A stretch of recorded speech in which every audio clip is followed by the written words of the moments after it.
We lead into week 5 talking about weight management and metabolism.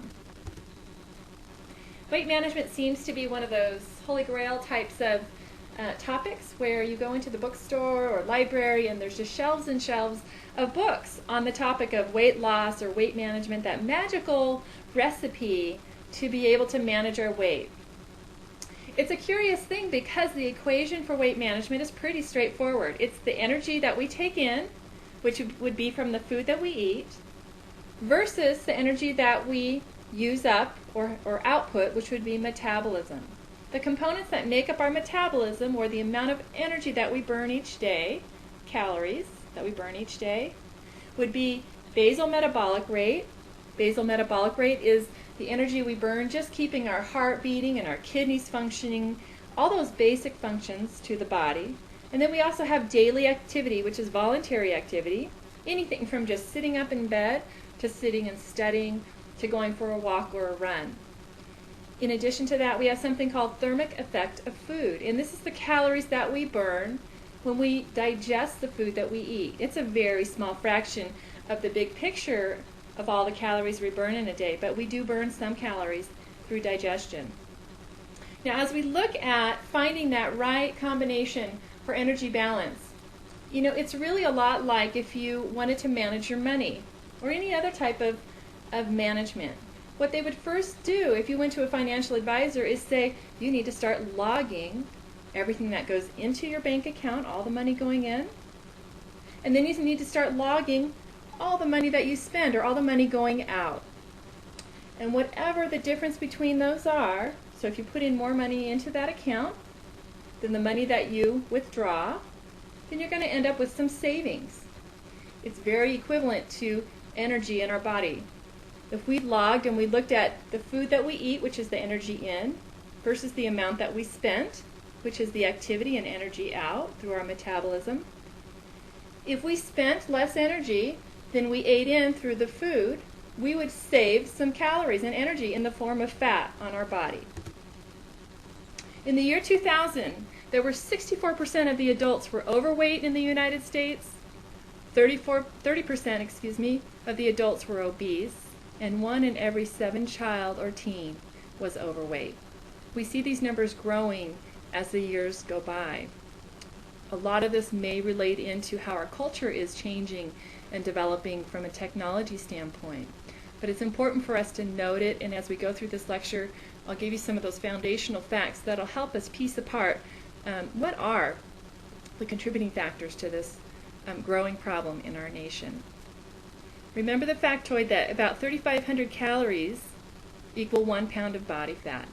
So for us to burn up or get rid of 1 pound of body fat, we need to have a deficit in our intake of calories of about 3,500.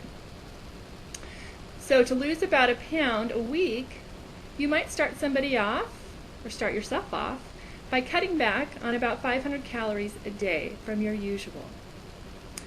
After a 7-day week, that would be 3,500 calories, which is approximately equivalent to the energy you'd find in 1 pound of body fat. I love this graphic because this gives a really nice picture of what we're talking about with energy balance or weight management.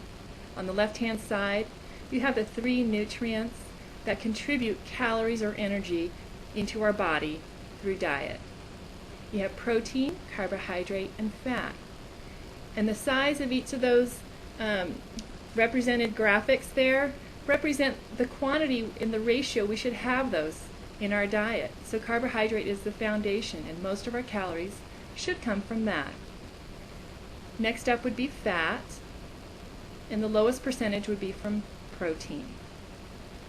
Now the other side of the equation would be the calories that we spend. How do we spend it? Well, it's through metabolism. And the bulk of the calories that we spend is through basal metabolism. Again, this is just the energy we burn with basic functions in the body, and most people don't realize that is the majority of the calories we burn, just laying flat in bed doing absolutely nothing. Any additional voluntary activity or physical activity is the other graphic that you see there, the next size down. So that's anything from, again, walking throughout the house, doing house cleaning, going for a swim. The third that we account for is thermic effect of food. And yes, as we eat food and digest it, we do use a small amount of calories. It's about 5 to 10% of the total calories that we take in per day. For the purposes of the metabolism study, you will use 6%, and you'll see that as you download that project and start working on it. You'll also see a little graphic there for adaptive thermogenesis. This is a very small contribution to the amount of energy that we burn, so we don't use it much in our class. It's called adaptive thermogenesis, which is the burning of energy when we adapt to an extreme temperature. So when you go into a very cold environment, to keep your body warmer, you're going to burn some extra energy. Energy is heat. So your body uses that to warm itself up, and therefore you burn extra calories. So let's step back and define basal metabolic rate. It's the rate at which the body uses energy to sustain life. It excludes any voluntary activity or calories burned through digestion. The factors that affect BMR, or basal metabolic rate, are our age. As we get older, the BMR slows down. Our height, the taller you are, the higher your BMR will be. Growth increases BMR. Lean body mass, which is the muscle mass on our body, increases BMR. So this is again another strategy we'll use to help people with weight management. Many older women, in fact, don't think about the amount of muscle tone they might have on their body. So we work with them to do resistance training, not with the goal that they'll get buffed out or super muscular, but that they'll increase the amount of lean body mass and therefore increase their BMR. Having a fever increases your BMR. Being under stress, whether this is a physiological stress where you get a cold or you have a surgery, or psychological stress, both can increase your BMR. Extreme environmental temperatures increase your BMR.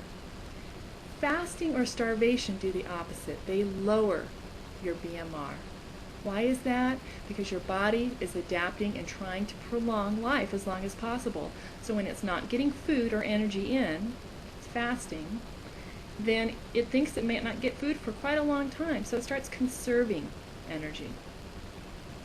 Malnutrition decreases your BMR as well for the same reason. There's also something called thyroxine, which comes from the thyroid gland, which is a key component in regulating your BMR. So it can either cause, when it's too high, it can cause your BMR to go up, or when it's too low, it can cause your BMR to go down. Any women out there who are over 40 or 50 years old should have their thyroid hormone checked, because it's common around that age for those levels to be off and for it to affect the amount of weight that they have on their body. Many times there'll be this gradual gain of about 10 pounds, and it could be related to the thyroid. How to estimate your BMR. Here is one equation called the Harris-Benedict equation. You'll see this equation again when you do your metabolism study for this class. It is different for men than it is for women.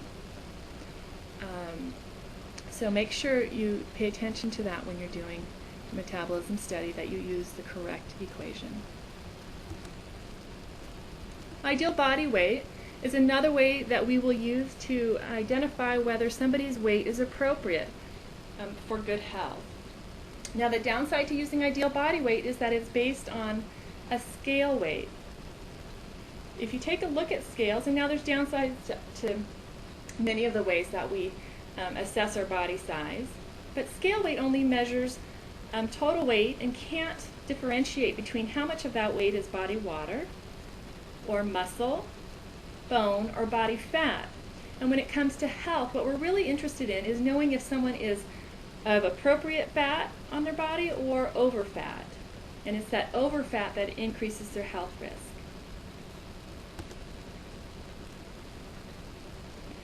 The way to calculate ideal body weight is listed here. It's different for men, again, than it is for women. It's 106 pounds for the first 5 feet of height for a man, and then you add 6 pounds for every inch of height after that. That number gives you their mid-range ideal body weight. For instance, a man who's 5'10", you would give him 100 pounds, 106 pounds for that first 5 feet, and then another 60 pounds for that 10 inches after. So his mid-range ideal body weight is 166 pounds. But the full range you would find by multiplying by 0.10 for 10%. And you would have it go over 166 and below 166 to find the range. What are the problems with using ideal body weight as our measure for appropriate weight? Well, it doesn't take into account certain factors like our frame size. Yes, we're all built a little differently as far as bone structure, so that also affects our scale weight.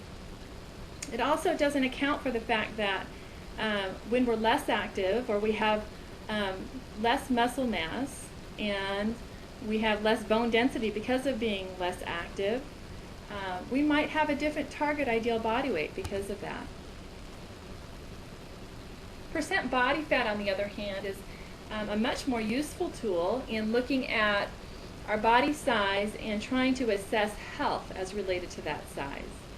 The gold standard for getting a percent body fat would be underwater weighing, but it's not all that common and easy to do. You can read in your book about the procedures for doing any of these body composition methods. But what I would like you to look at when you're reading in the textbook is what are the pros and cons of each one, because they all have their limitations to them. So we need to take that into account. The most effective way to use a percent body fat is to watch for changes over time, not to use just one random number. So for underwater weighing, you would want to get one done maybe now, and then in 6 months get it measured, percent body fat, in the same method to make those numbers most meaningful. As we go through our lifespan, the target levels for what is a healthy body fat changes. At birth, our body fat is down pretty low at 12% approximately. But after 1 year of life, that's when we get all that nice gushy baby fat. About 25% body fat is considered healthy. You'll see the figures there for adults, for males and females, and then what we consider to be obese based on percent body fat and based on age. Now for athletes, there's also a certain range that we have listed there that's typical for athletes. And there is a minimum level. Believe it or not, we don't want to get rid of all the fat on our body. We need some for good health. When women get below 10 to 12%, that's when they may actually have symptoms of losing their menstrual cycle and get into some other health issues. So it's important not to go too low on percent body fat as well. How we distribute the fat in our body also makes a difference with relationship to our risk for certain diseases as related to our weight. On the left-hand side, you have a woman who is more of what we call a pear shape, where she carries her weight down more in her hips and her thighs. Actually, that's a better thing from a health standpoint, even though many women might complain about that shape. It puts her at less risk for some of the diseases associated with being overweight. Now, carrying the weight around the waistline, like the picture on the right-hand side, we call that more of an android body shape or apple shape, and that shape is actually which puts you at more risk for heart disease, gallbladder disease, diabetes. One of the measures that has been put out to help, again, assess our risk for disease as related to our weight is looking at our waist circumference. On your metabolism study, I've given you some direction as to where to look in your textbook to know how to measure your waist appropriately. Men at a waist greater than 40 inches have an increased risk of certain diseases as related to their weight, and women who have a waist greater than 35 inches also do. Another measuring tool is called body mass index, or BMI. Body mass index is based on our height and our weight. There's a couple of ways to calculate it. First, you can take your weight in kilograms and you divide it by your height in meters squared. That's a little harder for some of us to think that aren't familiar with the metric system. So a way to do it in our math or measuring system is to take your weight in pounds, multiply that by 705, and then take that number and divide it by your height in inches twice. After you come up with that number, you want to compare it to these weight ranges. Underweight would be less than 18.5 BMI, and obese would be from 30 to 39.9 BMI. We call it morbid obesity or extreme obesity when the BMI is greater than 40.